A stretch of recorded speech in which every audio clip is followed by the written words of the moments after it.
Yeah.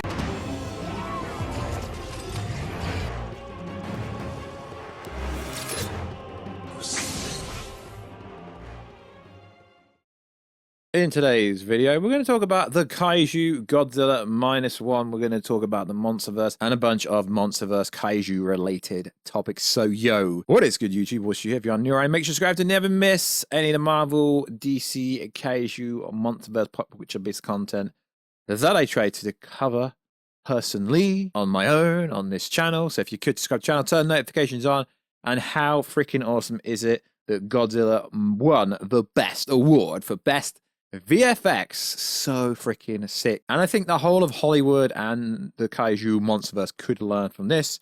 But first, if you could subscribe to the channel, turn notifications on.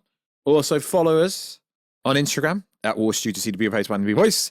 And also become a channel member for less than 99p or $1. It really does help if the channel continue to make content. And also if you could, check us out on Twitter, WarstuG or X.com to see my great takes, because I have some of the best takes there is on the Twitter sphere. A lot of people don't like my takes. So yes, I'm delighted that Godzilla -1 wins Best Visual Effects at the Oscars. And although the Oscars, they do have their agendas, certain people or certain projects win the award because there's an agenda. There's an agenda in everything in the world. But I think in this case, and in Oppenheimer's case, they're very deserving of the award. So it really does teach Hollywood that you don't have to spend a lot of money realistically. Oppenheimer budget wasn't massive, even though there was top tier actors like Cillian Murphy, Emily Blunt, so on and so forth. Still, it made a lot of money. Christopher Nolan won Best Director. So it just teaches Marvel and DC that you don't have to throw a lot of money, make a good movie, and have good visual effects, because Godzilla -1 went against Guardians of the Galaxy Volume 3, it went against a lot of big-ass projects and still came out the other side. But at the same time, I think the comparison it's a little bit unfair to a certain degree. Because in Godzilla -1, don't get me wrong, the atomic breath, the visual effects are amazing. And what they did with a small team that reportedly was only 35 to 40 artists, that's all I can find out information on how many people actually worked on the VFX, is there's only one Titan in this movie, where it's not like a Marvel movie where there's loads of VFX and CGI. It's not like, you know, Godzilla X Kong the New Empire, where there's multiple Titans fighting each other. So could the team that worked on Godzilla -1 do Godzilla X Kong the New Empire on a low budget and have it looking as beautiful as good? Because it's scale. There's scales to everything. But you are going to see the memes going around of all these other movies. I mean, Guardians of the Galaxy Volume 3, $250 million. The creator budget, $80 million. Tom Cruise Mission Impossible budget, $300. Napoleon budget, $200 million. And who won the Best Visual Effects award? Godzilla -1. But you've got to understand scale, story, and scope. Realistically, there was a lot of VFX, but what I'm saying is there's only one Titan. Whereas, you know, the Marvel movies have multiple things to do. But it does show if you put a lot of time, effort, consideration into anything, movie-wise, you write a good movie, you have it look visually appealing, and it will win things, and it will make money. I mean, you compare it to, say, Oppenheimer. Sure, it did have a really big cast with Cillian Murphy, Emily Blunt, Matt Damon, Robert Downey Jr. winning Best Supporting Actor, his first Oscar. Cillian Murphy winning Best Actor. They weren't getting paid crazy money, because apparently when it comes to actors working for Christopher Nolan, Christopher Nolan very rarely has a movie that's got a budget that is crazy high. It does teach Hollywood quite a lot of things. Godzilla -1 winning award is, you make a good movie and people will want to watch it. Also, it teaches them, if you have a good script, people will want to work for you. And this is a big difference here, because if you look at the cast of, say, Dune 2, you look at the cast of Oppenheimer, then you have a look at what the main leads actually made in terms of money. I mean, we can't really do it. I mean, we could do this with Godzilla -1, but the main star of Godzilla -1 is famous in their Pacific country. They're not like global stars. Like, say, Dune 2 and Oppenheimer, like Cillian Murphy from Peaky Blinders, He was also Scarecrow in the Dark Knight movie even. So obviously scale and the scope of everything is always indicative to what you're talking about. But Hollywood can really learn a lot. Bob Iger recently coming out going, yep, we're going to focus on quality and not quantity. So make a good movie, give the VFX artists and studios and houses enough time to work on said project, and then you could win multiple awards. It's insane that Oppenheimer won Best Actor, Best Director, Best Supporting Role, Best Picture.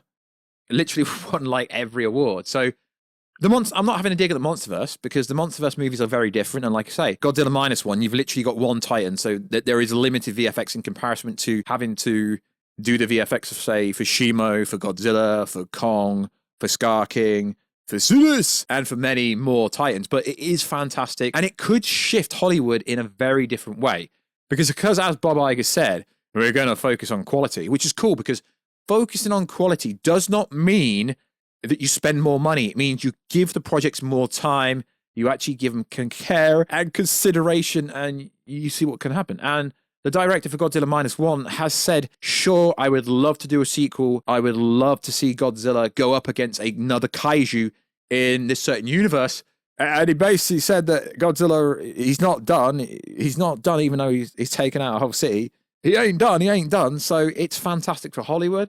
It's fantastic for kaiju Godzilla fans. And I think it's fantastic for Hollywood as a whole because Oppenheimer and Godzilla -1 cleaning up. Well, okay, not cleaning up, but winning a fair few awards. It's very good for the whole movie universe for Hollywood. It really is. Take Robert Downey Jr. for instance.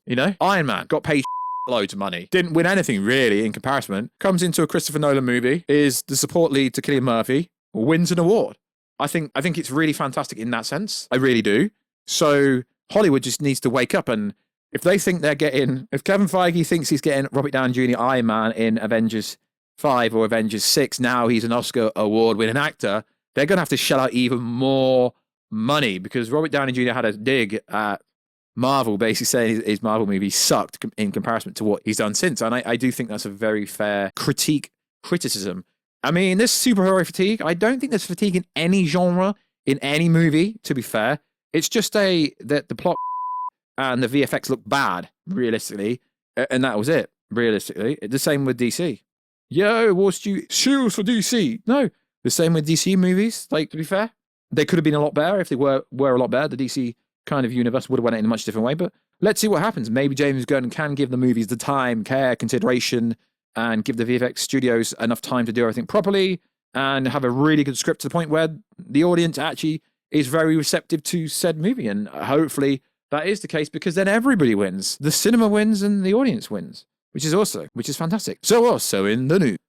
Okay, we're going to talk potential spoilers here. So I came across an image in the MonsterVerse subreddit that says, rest in peace, Silas. So as we know, based on the most recent Godzilla versus Kong, the Haunted comic book, it literally tells you that Godzilla X Kong the New Empire is going to start with Godzilla versus Silas. Now, based on the plot leaks, it's basically showing you an image and the subject title is Rest in Peace, Silas. And one of the comments is like, oh, I thought it was Tiamat. Godzilla bodies and kills Silas and Tiamat in this movie, which is interesting. So it says here, a new video just dropped from MindQ. Friend of the channel, MindQ, check him out, pretty cool channel. It talked about Silas' history and how Silas will die in Godzilla vs. Kong the New Empire. It's interesting to see.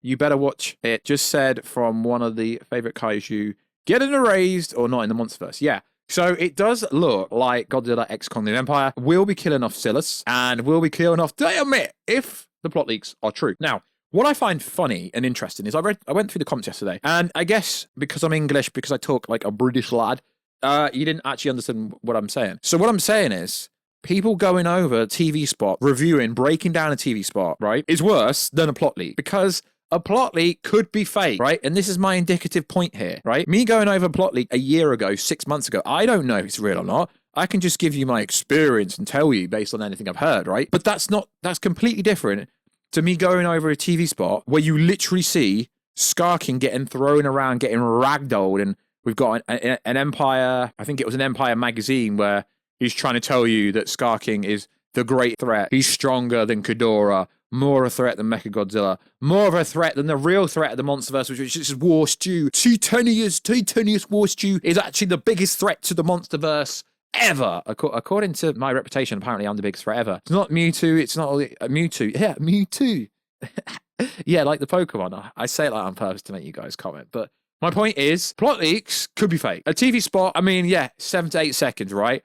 But we've seen literally everything. I mean, not everything. There's still a few secrets out there. So it is interesting, but they are openly showing you massive spoilers. I mean, careful spoilers. There's literally one scene where you see the end of the movie in said TV spot, and it's not my idea. I don't want to ruin anything for anyone, but as one of the comments said in a video recently on the channel, apparently I'm the voice of the community, which I don't agree with. There's loads of better YouTubers and bigger YouTubers than me. I just start talking about things that I like. I mean, we did some Deadpool 3 videos recently, and a bunch of people were like, yeah, Deadpool 3 sucks. No one cares. Yeah, and I just want to address something else.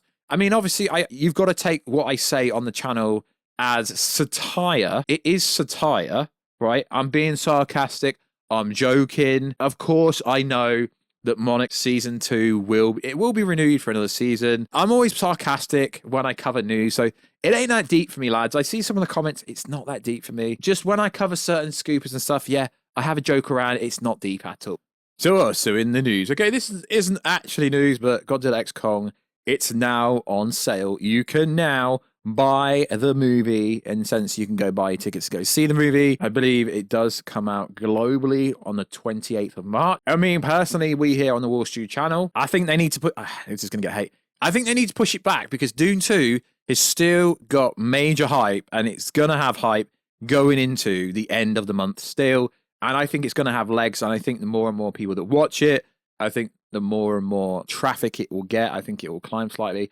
Maybe I could be wrong. I might not be wrong. So yeah, tickets on sale now in your respective cinemas and theaters globally worldwide. You see, I'm promoting the movie better than the studio releasing the movie. I'm telling you to go buy a ticket. Not necessarily in the title, but I'm telling you, go watch the movie. It's going to be dope. It's going to be rad. I mean, in yesterday's video, there was a bit of confusion. I wasn't saying it's the last movie in the MonsterVerse. I'm saying there's a theory of people thinking it is. And yeah, there's a rumor that there's no post-credit scene, but from everything I understand here on the Warstu channel, there is basically an ending scene, which could be interpreted any way you want to interpret the movie, which is cool. So to wrap it up, what's so fascinating about Godzilla -1 winning an award is, after decades and decades, mainstream media are finally reacting and finally giving credit to movies that are not made by huge-ass studios, because it's just undeniable that they had to give Godzilla -1 an award, which is fantastic. It really is. Yeah, sure, it made money. It didn't make Hollywood kind of like crazy money, but in terms of how much it cost to make to how much it actually made totally, it did pretty well. It smashed the budget massively. It really did. So like always, guys, check us out on Instagram at Warstu to see the beautiful face behind the beautiful voice. And if you really want me to go over said plot leak once more before the movie comes out properly, I will, although the alleged plot leak's already on the channel. So like always, guys, let me know. Are you hyped for Godzilla -2? Or whatever the sequel will be. There's got to be one at some point. So like always, guys, check us out on Instagram at Warstu. Check us out